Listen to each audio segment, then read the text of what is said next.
बिस्मिल्लाहिर्रहमानिर्रहीम। अस्सलाम वालेकुम। इस वीडियो में मैं आपको STA 630 की जो GTB नंबर 1 है उसका सलूशन बताऊंगा। इंशाल्लाह आपको सलूशन समझ आएगा कि उसमें आपने कौन सी रिसर्च टाइप जो है वो चूज़ करनी है। तो सलूशन की तरफ जाने से पहले अगर आपने अभी तक मेरा चैनल जो है सब्सक्राइब नहीं किया तो आपको वीडियो के नीचे इस तरह का एक रेड बटन जो है वो नज़र आ रहा होगा, तो आप जल्द अज जल्द मेरे चैनल को सब्सक्राइब करें और साथ में नज़र आने वाली बेल आइकन जो है वो लाजमी प्रेस करें ताकि हर नई आने वाली वीडियो का नोटिफिकेशन फ़ौरन ही आप तक पहुंच सके। तो चलते हैं GTB के सलूशन की तरफ। ये क्वेश्चन आपके पास जिस तरह थोड़ा बहुत इसके इंट्रोडक्शन करवा देता हूँ। टोटल मार्क्स इसके जो हैं वो आपके पास 5 हैं और स्टार्टिंग डेट जो इसकी है वो फ्राइडे December 3, 2021। क्लोजिंग डेट इसकी जो है वो आपके पास December 9, 2021। 9 दिसंबर तक आप इसको सबमिट करवा सकते हैं। बाकी स्टेटस इसका ओपन है तो इसको डिटेल में जाने की ज़रूरत नहीं है। तो GTB नंबर 1 है रिसर्च मेथड STA 630। टॉपिक इसमें जो कवर हो रहे हैं वो बेसिक एंड अप्लाइड रिसर्च है। तो ये मार्क्स फिर वो ड्यू डेट वो आपको पहले ऑलरेडी बता चुका हूँ। There are two schools of thought, one favoring applied research and the other basic research। यानी कि एक स्कूल्स के अंदर दो सोच हैं, दो किस्म के जो है ना वो आइडियाज़ पाए जाते हैं। एक जो है वो अप्लाइड रिसर्च को प्रेफर करता है, दूसरा जो है ना वो बेसिक रिसर्च को प्रेफर करते हैं। आगे वो अप्लाइड और बेसिक रिसर्च के बारे में बताता है कि applied and basic researchers are known for their diverse orientation in research methodology. On one side, the proponents of basic research follow high standard and emphasize rigor. It is usually extensively published and rarely available to readers। यानी कि आपने भी ये क्या करना, गौर से इसको पढ़ लेना है। मैं पढ़ूंगा तो आपका जो टाइम है ना वो वेस्ट होगा, तो आपने पहले इसको अच्छी तरह से पढ़ लेना है। तो जब आप पढ़ लेंगे तो चलते हैं कि हमारे पास असल क्वेश्चन जो है ना वो क्या है। बीइंग आ रिसर्च स्टूडेंट, यानी कि अगर आप अपने आप को समझें कि आप एक रिसर्च स्टूडेंट हैं, आप हैं भी क्योंकि आप रिसर्च मेथड पढ़ रहे हैं, तो आप एक रिसर्च स्टूडेंट्स अपने आप कह सकते हैं।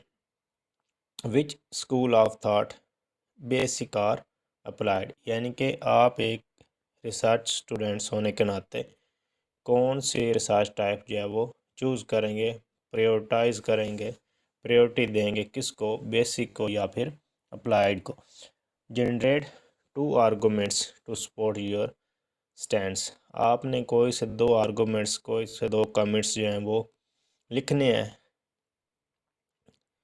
जिससे आप बता सकें कि आपने जो बेसिक है वो चूज़ की है तो क्यों की है, और अप्लाइड है वो चूज़ की है तो क्यों की है। तो इसका सलूशन जो है वो आपके सामने एक टेबल मुझे अच्छा सा मिल गया।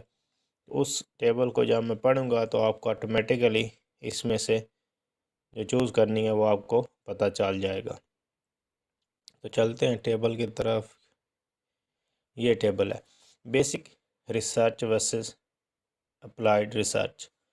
इनका डिफरेंस दिया गया है, तो डिफरेंस पढ़ेंगे तो आपको ऑटोमेटिकली समझ आएगा तो इसमें से ज़्यादा अच्छी जो है वो आपके लिए कौन सी रहेगी। Basic research versus applied research है। बेसिक रिसर्च पहला पॉइंट क्या है, एक्सपेंड्स करंट नॉलेज, यानी कि ऑलरेडी अगर किसी चीज़ पे काम हो चुका है, करंट नॉलेज कोई आइडिया है, तो ये क्या करेगा, उसी को एक्सपेंड करेगा।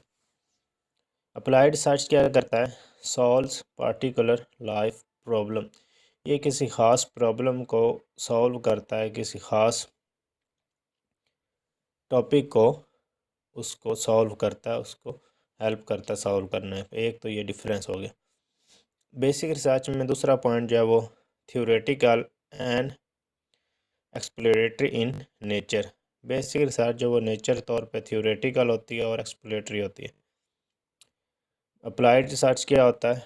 Practical and descriptive. ये प्रैक्टिकल होता है और डिस्क्रिप्टिव होता है। बेसिक रिसर्च वाइडर स्कोप, इसका स्कोप जो वाइडर है। मोर स्पेसिफिक, मोर स्पेसिफिक का मतलब है कि इसका स्कोप जो है वो किसी ख़ास एक स्पेसिफिक टॉपिक के लिए, कि स्पेसिफिक प्रॉब्लम के लिए होता है। जबकि बेसिक में इसका जो स्कोप है वो बहुत ज़्यादा वाइडर होता है, उसमें बहुत ज़्यादा प्रॉब्लम्स आ सकती हैं। उसके बाद basic less associated with technology, कि इसमें जो टेक्नोलॉजी है वो बहुत ही कम इस्तेमाल होती है, बहुत ही कम एसोसिएट होती है। Associated with the advancement of technology, applied research में काफ़ी ज़्यादा टेक्नोलॉजी जो है वो इन्वॉल्वमेंट उसमें इन्वॉल्व होती है। एडवांस टेक्नोलॉजी जो है वो अप्लाइड रिसर्च में पाई जाती है। Predicts future phenomena, basic research जो है वो प्रिडिक्ट्स कर सकती है फ्यूचर को, फ्यूचर रिसर्च को, फ्यूचर के अगर आप ये रिसर्च करेंगे तो इसका रिजल्ट ये आएगा। अप्लाइड क्या करती है? क्रिएट सॉल्यूशन और प्रिवेंशन फॉर फ्यूचर प्रॉब्लम्स। वो सिर्फ प्रिडिक्ट्स करती है, ये क्या करती है? क्रिएट सॉल्यूशन और प्रिवेंशन। याद मतलब वो कोई ना कोई हल तलाश करती है अप्लाइड रिसर्च जो है। और दूसरे जो है प्रिवेंशन के, अगर आपके पास कोई फ्यूचर प्रॉब्लम्स आ रही हैं तो उससे वो प्रिवेंट होने के लिए भी हेल्प करती है। क्यूरियोसिटी ड्रिवन, क्यूरियोसिटी ड्रिवन का मतलब होता है कि ये किसी खास दिलचस्पी की वजह से, अगर किसी को दिलचस्पी है तो वो उस पर रिसर्च करेगा, अगर दिलचस्पी नहीं है तो वो उस पर रिसर्च नहीं करेगा। क्लाइंट ड्रिवन, जो अप्लाइड रिसर्च है ये किसी खास क्लाइंट के लिए ड्राइव की जाती है, किसी खास क्लाइंट के लिए काम किया जाता है और उससे क्लाइंट को फ़ायदा होता है। उसके बाद जो अप्लाइड रिसर्च है वो क्या कहता है कि does not have direct commercial objective. Basic research में जो ऑब्जेक्टिव हैं वो इतने ख़ास डायरेक्ट कमर्शियल तक नहीं पहुंचते, उसके ख़ास मकासद जो हैं वो नहीं होते। Has direct commercial objective, applied में आपके पास डायरेक्ट कमर्शियल ऑब्जेक्टिव जो हैं वो पाए जाते हैं। इसके बाद लेस कनेक्टेड विद इकॉनमी, माइशत के साथ इसका जो है ना वो बहुत कम इस्तेमाल होता है जो बेसिक रिसर्च है। Highly connected with economical persuades, इसका जो है इकोनॉमिकल जो है वो बहुत ज़्यादा इसमें पाया जाता है, कनेक्शन जो है वो शामिल होता है। लेस ऑफ्टन अपीयर्स इन एकेडमिक पब्लिकेशन, बेसिक रिसर्च में बहुत कम जो है ना वो एकेडमिक पब्लिकेशन पाई जाती हैं, जबकि मोर ऑफ्टन अपीयर इन एकेडमिक, आपके पास जो पब्लिकेशंस होती हैं वो मोर ऑफ्टन किस में होती हैं? अप्लाइड रिसर्च में। Take place in sterile environment, sterile environment ऐसे इन्वायरमेंट को बोला जाता है, एक तो जो अंदरूनी इन्वायरमेंट हो और दूसरा स्टेरॉयल का ये मतलब भी होता है कि जो ऐसा इन्वायरमेंट जो जरासीम से पाक हो, जिसमें जरासीमों का ख़तरा ना पाया जाए।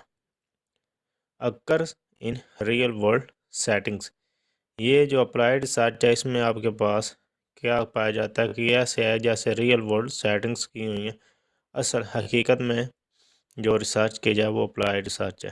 तो आपको समझ आ गया होगा कि इसमें से आपने कौन सा, तो मुझे जो बेस्ट पॉइंट है वो इसमें ये लगा कि अप्लाइड रिसर्च है वो बेस्ट रहेगी। क्यों बेस्ट रहेगी?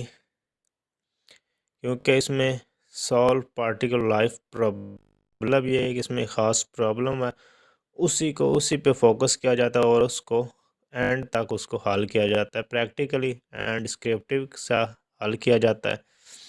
मोर स्पेसिफिक स्कोप इसमें शामिल होता है, स्पेसिफिक एक ख़ास स्कोप उसी पे कंसीडर किया जाता है।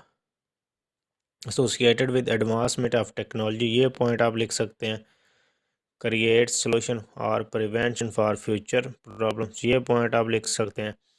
उसके बाद क्लाइंट ड्रिवन लिख सकते हैं, डायरेक्ट कमर्शियल ऑब्जेक्टिव लिख सकते हैं, कनेक्टेड विद इकोनॉमिकल परसुएट्स, ये भी आप लिख सकते हैं। उसके बाद more often appear in academic publication, ये भी आप इसके बारे में लिख सकते हैं। Occurs in real world setting, ये भी आप इसके बारे में लिख सकते हैं। तो मुझे जो पॉइंट इसमें जो बेस्ट है वो अप्लाइड रिसर्च है। तो इसका जो सोल्यूशन बनता है वो आपने अप्लाइड रिसर्च के बारे में लिखना, अप्लाइड रिसर्च।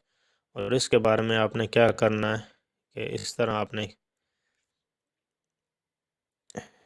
ये applied research is aiming to solve particular life problems, applied research is more practical and in nature. तो ये आपने क्या करना है, लिखते जाना। मैं इसको आपके सामने लिख के दिखा देता हूँ। आपने एज इट इज़ कभी भी नहीं लिखना, मैं आपको बस समझाने के लिए लिख रहा हूँ। तो आपने इसमें चेंजिंग्स जो हैं वो लाजमी करनी है।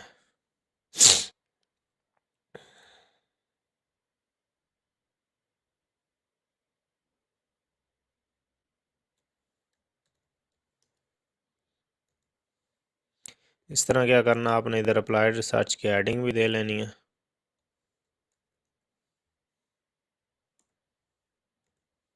तरह इस हेडिंग को मैं सिलेक्ट करके बोल्ड कर देता हूँ, ये आप। और इस तरह उन्होंने क्या बोला, 2 आर्गूमेंट्स आपने देने हैं। तो इस तरह आपने कोई थोड़ा बहुत आप ट्राई करने के ज़्यादा ही हो, ये इतना है, एक दूसरा पॉइंट भी इतना हो। तो इस तरह आपने क्या करना, अपने आंसर को सबमिट करवा लेना है।